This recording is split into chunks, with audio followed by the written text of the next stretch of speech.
Hello and welcome to another episode of Worst Collection Ever. This is the show where we tell you about the worst comic book collection in existence. And it just happens to belong to us. I'm Jen. And I'm Sean. You were pointing at your chest for a second. Well, I was about to burp. I was like, don't do it into the mic. Okay. So I was putting my hand on my chest to try to suppress I see. Whatever would have come out. Smart. Yes, I try. But yes, welcome to the show. We are taping this one immediately after the one we just taped last week. Nothing has happened. Yeah, nothing has happened since that, 30, 40 minutes ago. Well, I got myself a cup of tea. Yeah, oh, good job. So I'm feeling a little bit Well, it's allergies. really, it's allergy fucking craziness out here. Plus it's raining and gross. Yeah, I just don't feel, I'm kind of feeling a little meh myself. Well, it's weird because it's like every time, we were out Not the vid, just meh. We were out and about because we went to see your parents the other day. Yes, we've been reading online that you can have social bubbles that you socialize with, which means that like you only see those other people and they only see you. So my parents don't see anybody. They are not working. You know, obviously they're retired. We work from home. We don't see anybody.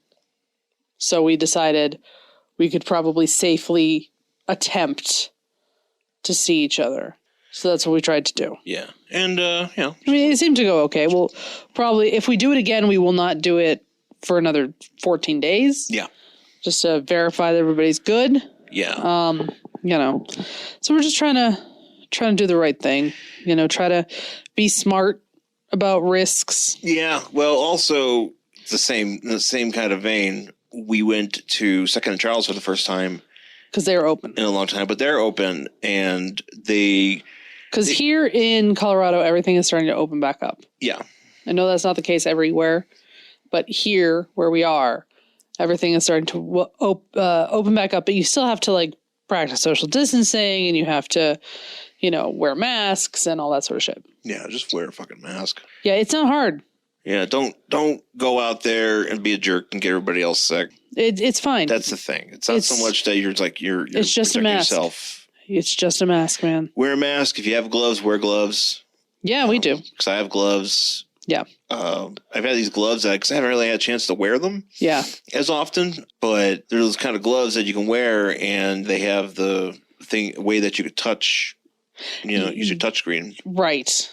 On your phone. So I've been wearing those. And I just kind of wear those around when I'm handling things. Yeah.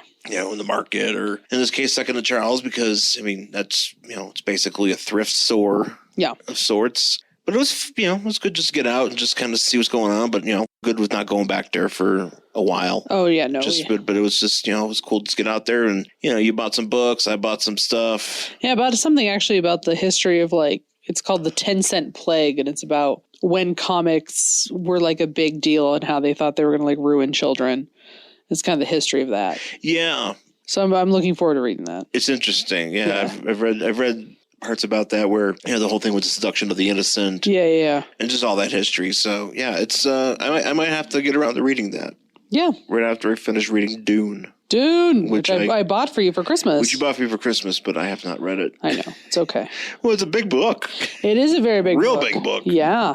It's unfortunate because there's a lot of books out there that I would love to, I used to have Bret Hart's biography. Mm-hmm. Yeah, because I bought that for you, too. Oh, that's right, you did. I did. But I never got around to reading it. Yeah. Not that there isn't anything in there that I feel like doesn't get discussed. Right. On the regular. I've only read, maybe as far as, wrestling biographies go, a few straight through. Right. Mick Foley's first one being one. It's pretty great. I've read Terry Funk's. I think Dusty Rhodes's. Mm-hmm.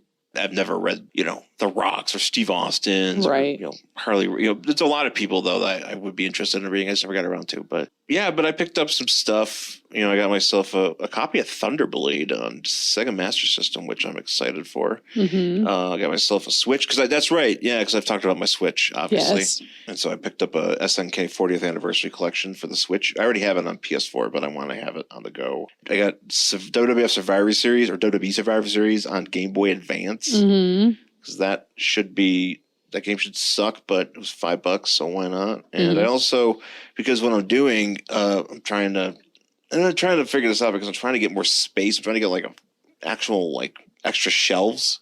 Yeah. From IKEA. I know you keep trying to schedule a curbside pickup. And they keep getting something. I think what was right. This next couple of days are going to be difficult because of the holiday, but I'm hoping after that maybe I might be able to score something. But so I'm trying to like create a shelf. I might have talked about. I think I talked about it in one video. Yeah. But you got to do another one of those. Sure. For my action figures, and talked about getting different action figures for people that I've worked on shows with.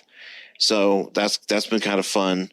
And also trying to create some of my favorite, representations of my favorite like teams and people that people that I dig.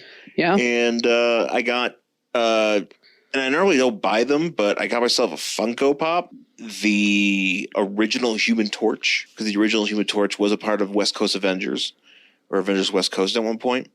So I figured I would snap that up, use that one as a representation of my Jim Hammond in my collection. I know there's a version of him that came out in Invaders Marvel Universe set a couple years ago from like San Diego, from Comic-Con, SDCC, but I don't know if I feel like tracking it down. But fair. Anyways, so yeah, but I'm in the midst of doing that. I bought a bunch of other gimmicks too. I got myself my because I think I've just about completed my X Factor collection. I like how I'm just parsing this out. Without care for the listeners and their attention span. Nope, you're just trying to work some shit out.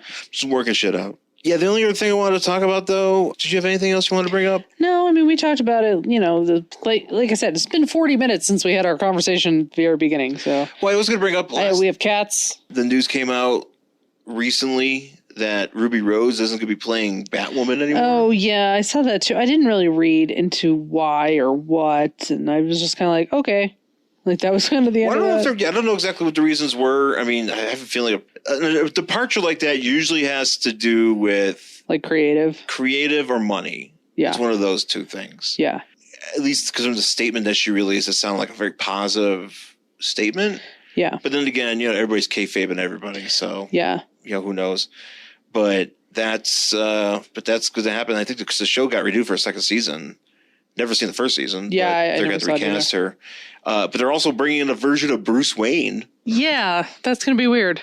Warren Christie has been cast as Bruce Wayne in the CW Batwoman series. I'm getting this from the Comic Factor, which is a thing I follow on Instagram. But it's just Bruce Wayne. I don't know if he's actually going to be Batman. I mean, look, they brought in a Superman for Supergirl. Just some dude.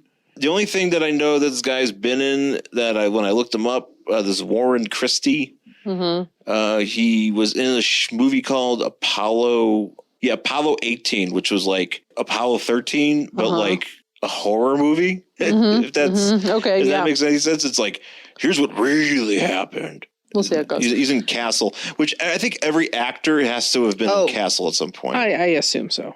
Oh, he's an Irish guy. Okay, there we go. All right. Oh, by the way, we also, because I did celebrate my birthday last week, when you're hearing this.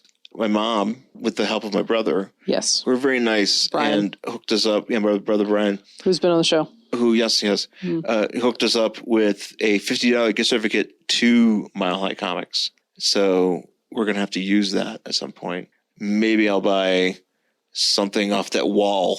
I could technically buy an Avengers 1. I mean, you could put that towards an Avengers 1. What would that be like when you walk in? I wonder if that's ever happened, that it happens at all, where somebody walks in there and they just go, Avengers 1. I could use that. Maybe. I don't have that, but that's a great question. But I would like it. Hey, can you bring that down? I'd like to purchase that. Yeah. Or can you get that out of the case? I think I might like that. Good question. Are those things even for sale? I mean, I assume they have to be. I assume so. They've got a price tag on them. Anyways, let's take a quick break. We'll come back with our book for this week. To confront the ultimate killers, I must construct the ultimate alias. Hey, who is that lady? I think she could fly. To combat the murderers who destroy my family, crush my own life on their way to consuming everything, I must become a greater, more fearsome destroyer. Hey, man, somebody kill this lady. To track down the animals who prey on the innocent, I must stalk them first. I am no longer their quarry. I am the Huntress. You can listen to the Huntress Podcast online at thehuntress.podcast.com, at Apple Podcasts. Go to Twitter at Huntress Podcast. And again, this shares a feed with the Batgirl Cassandra Cain podcast. Cheers. All right. We are back here on Worst Collection Ever with our book for this week. Yet another selection from the often mentioned quarantine comics pile from Mile High Comics. This is going to be Starjammers, Volume 2, Number 5, from December 2004. It feels like it's a period of comics that we don't really talk about. We don't ever really. Yeah, we don't typically.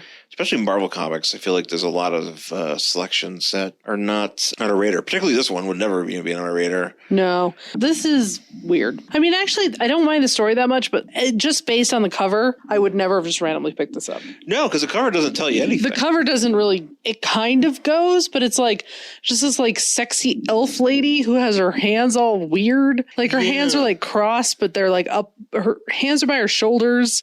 She's doing that thing where you hug yourself. Yeah, she's doing a Ralph but she's mouth. Also holding a gun, and I'm just like, so what is this? This doesn't tell me anything. No. About this book. So yeah, based on this cover, I would never have picked this book up. Oh God, what is her name? I know. I'm trying to. Oh, I forget what her name is. Hepzibah. Yeah, something like that. Hepzibah. She also kind of talks like Yoda. Oh, does she? Yeah, I don't know if you noticed that. So the Starjammers, if you're not familiar, they have a very Guardians vibe. Yeah, it's definitely a Guardians vibe, but I feel like this predates the whole Groot thing. I'm not familiar as much with the Starjammers because it's an X-Men offshoot. The idea behind it is Corsair, who is referenced, but he's not. I don't know if he's actually in this. The character Corsair, who is Cyclops and Havoc's father. At some point, he got Flight of the Navigator, ends up like helping being the leader of these space pirates, which is essentially what the Starjammers are. It's okay. So the cover basically just says Starjammers, and it's just a picture of Hepzibah standing there with as we just talked about, with their arms there. And the story that goes throughout, because I believe it's a 6-part series. It's just called The Cadet and the Corsairs. I don't believe the actual Corsair is here, but obviously he's a part of this group. But we do get like this previously, which is great actually, because it's really helpful. It's just the four quick paragraphs of what happened in the previous issues, and you're like, okay. So essentially what's happening is you have this character named Tolo Hawk, and he is supposed to be like this like cadet in this space, what's it called? The Union Defense Corps. And he's supposed to be, he's a human, and he's supposed to be part of this space group of soldiers or whatever. Without getting all into all the bullshit, on the slide, this organization is not what it is supposed to be. I guess there's some evil shit going on behind the scenes with this group called the Committee, and there's a basically at the very end, guy gets really, because he like signed up thinking he was like doing the right thing, and he was like fighting for good, and like his parents wanted him to do this. So there was a space battle. This is before this book starts. There was like a space battle with like the ship he ends up on and like his crew, and he gets captured. He gets captured, but there's also this whole thing going on with this narcotic called Hyrax that are these like seeds. I assume that you yeah, but they're also like actual seeds. But they're actual seeds of this like race. This race of tree people. Yeah, they're called thorns, which is really confusing. But there's but the one of them has like a name, and apparently he's the leader of at least at the moment of this version of the Starjammers, because it's him, and you have the cyborg Raza and the amphibious alien Cha'od. I read that as Cha'od. Cha'od or Cha'od. You can call it Cha'od. Cha'od.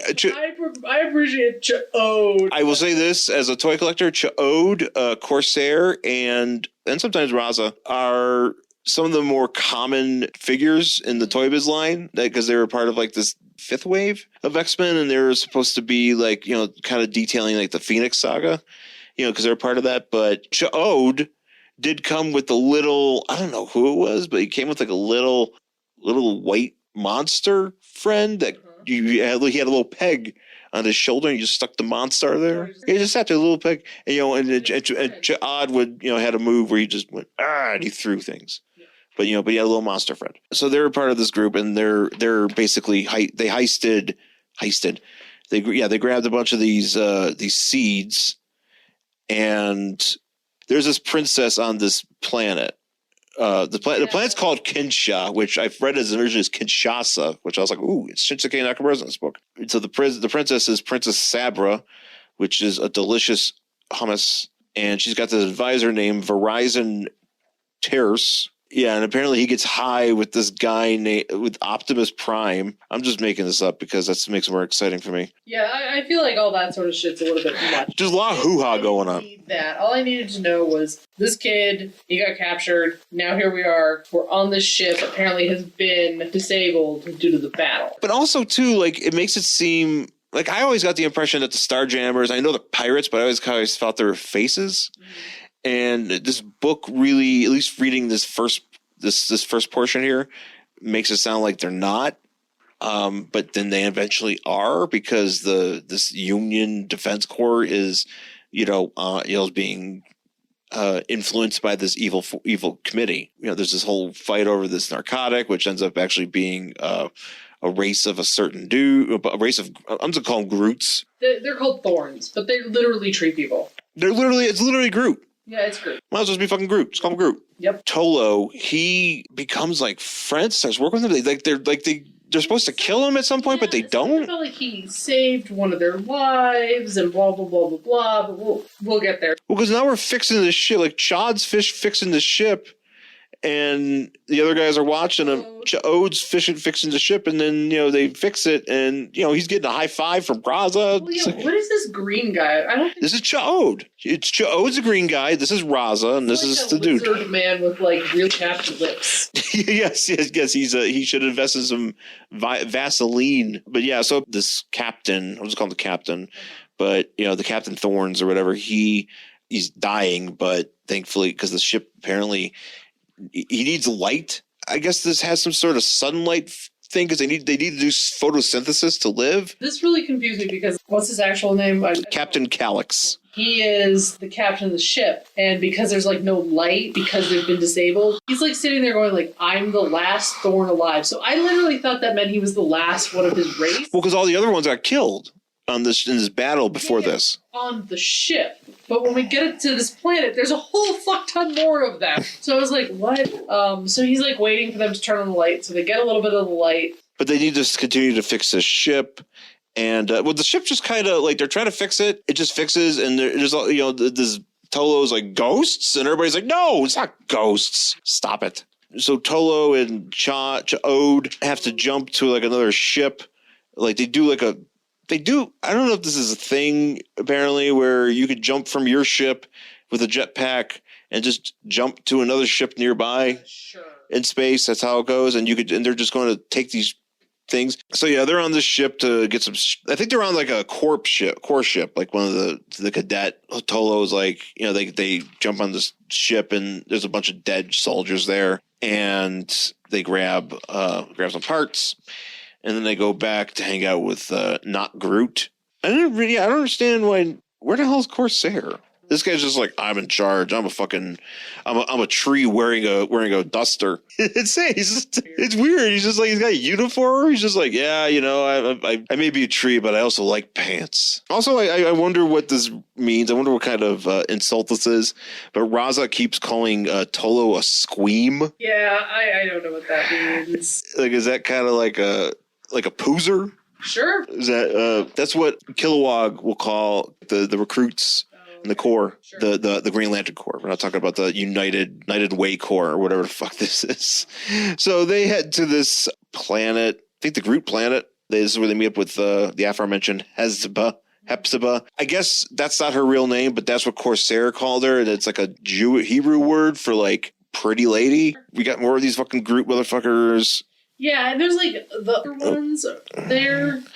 Well, because they bring Tolo, and they're like, all right, well, this Tolo needs to be judged, so let's take him to these trees and shit. Yeah, this like the elder tree. The trees from like the Lord of the Rings. Yeah. I mean, you might as well. So then they're like, well, wait a second, like, this guy helped us. And they're like, well, we'll take that into consideration. So, like, throw him in the South. One of them comes to him. Who is it? Well, Raza shows up and he's like, hey, man, here's some new clothes for you.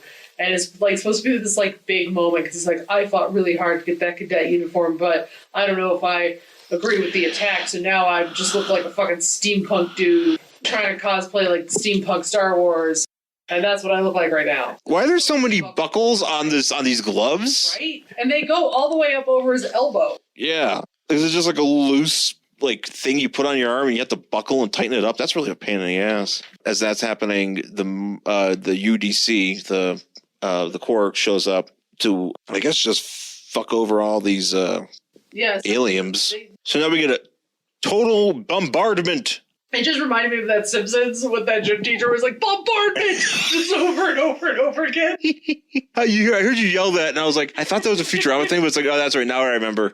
Bombardment! Yeah, so the Corps start laying waste. They fuck up the elder trees. Yeah, because those elder trees, it kind of sucks too, because it's like they're like the wise trees are the ones that are planted and can't move. Yeah. I'm like, why would you do that? Wouldn't it be important for them to move? Should you be like, oh, I gotta get out of here? The other ones wear pants, walk around. Yeah, that one dude's that one guy's like, he's got a fucking pants, got duster, a coat, he's got shirts, fucking shoes. That I'm tree's assuming wearing a shirt, right? But this is where you pointed out that Hepzibah talks like Yoda. She does. Because this is where she's like, outgunned we are. Fall back to what shelter you can find. Right. Yeah, but then Kylix or Killix or whatever, the guy that's on the ship, he's like, Solo, or I keep on calling him Han Solo, but it's not. Tolo is like, well, maybe if I go over there and tell them, I'm a dude, maybe they'll like help me out. But before he can do that. Yeah, he like goes running for him to be like, I'll just explain what happened. They'll take me back. And as he's like running for it, he's like, hello, I'm a human. And they're like, you know what? You're with these guys and fuck you. So they're going to like blow his brains out. They don't give a fuck. No. And this is when. But Raza saves him. Yeah. And in the meantime, the Captain Groot is having it out with these other dudes. But they came for the seeds because they're on this planet and they needed the seeds off the elders or wherever the fuck it is. They grab the seeds. They run. This whole planet is, wherever this area is just fucking destroyed. People start noticing Solo because he's a human. Everybody's ready to throw down, but he's just like, no, I know this is wrong. We're on the same side, but just for now, because I don't know, maybe I'm not on the same. This is this like dumb thing because he's like, I thought what I was doing was right, and I got to talk to this princess lady because I think she's like a good person. So no, she's not. Yeah, I'm assuming. I bet it ends with her sucking. Yeah, probably. And but we'll be on the same wavelength or the same side for now. Yeah. Like okay. It's a very like space opera. Yeah. Kind of deal. I mean, it definitely has a lot. It has a lot of Guardians. It's good for that reason. Mm-hmm. But I'm not really interested. I don't know. These characters just seem so far outside anything else that I'm interested in. Right. I mean, I guess if I was looking at this from like a standalone sci-fi perspective, then maybe I would be interested in it. Right. Or maybe I'd have more interest in it. But it doesn't resonate with me.